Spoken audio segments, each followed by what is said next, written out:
இப்போ நம்ம left right mark பண்ண போகிறோம். கீழே லெஃப்ட் ரைட்டுங்க 2 பாக்ஸ் இருக்கும். இப்போ வந்து இந்த க்ரீன் லைனும் ரெட் லைனும் மீட் பண்ணுற ஏரியா, க்ரீன் லைனும் ரெட் லைனும் மீட் பண்ணுற ஏரியா வந்து கீழே இருந்துச்சு அப்படின்னா, அதாவது ரெட் லைன் கீழே இருந்து இப்படி மேலே போகும். அப்படி இருந்துச்சு அப்படின்னா நம்ம அதை வந்து லெஃப்ட்டுன்னு மார்க் பண்ணுறோம். மார்க் பண்ணிவிட்டு இங்கே அப்டேட் பண்ணுறோம். அடுத்த இமேஜ் நம்ம கிளிக் பண்ணுறோம். இங்கே ரெட்டும் க்ரீனும் கீழே இருக்குது. கீழே வந்து நம்ம லெஃப்ட் மார்க் பண்ணுறோம். டிக் பண்ண வந்துடும். அப்புறம் அப்டேட். அது முடிஞ்சதுக்கப்புறம் அடுத்த இமேஜ் லெஃப்ட் ரைட்டு கீழே ஜாயின் ஆகுது. Left update.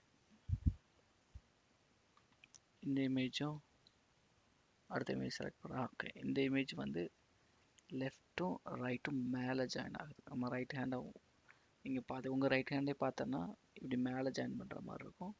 ஸோ இப்படி மேலே ஜாயின் பண்ணுற மாதிரி இருந்துச்சு அப்படின்னா இது ரைட் ஹேண்ட்.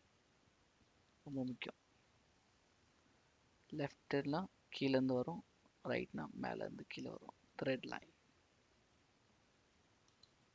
சும்மா உங்கள் கையை நீங்கள் செக் பண்ணி பார்த்துக்கலாம். அடுத்த இமேஜ் போங்க. இது கீழே இருந்து வருது, லெஃப்ட் அப்டேட். இது கீழே இருந்து வருது, அதனால லெஃப்ட்.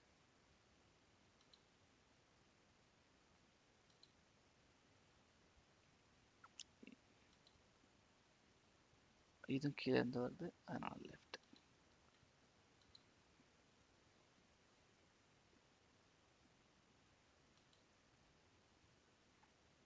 இது மேலே இருந்து வருது. இது தப்பாக அனோட்டேட் பண்ணியிருக்கீங்க. இந்த அனோட்டேஷன் ப்ராசஸ் கொஞ்சம் சரி பண்ணியிருக்கேன். ஏன்னா ப்ளூ லைன் தான் மேலே இருக்கணும். இது தப்பு. இது இந்த நம்பர் 930 இது சரி பண்ணிடுங்க. இதை சரி பண்ணிவிட்டு அந்த ரெட் லைன் தான் blue line, blue line red line இதை மாற்றிட்டு இது மேலே இருந்து வருது, அதனால் ரைட்.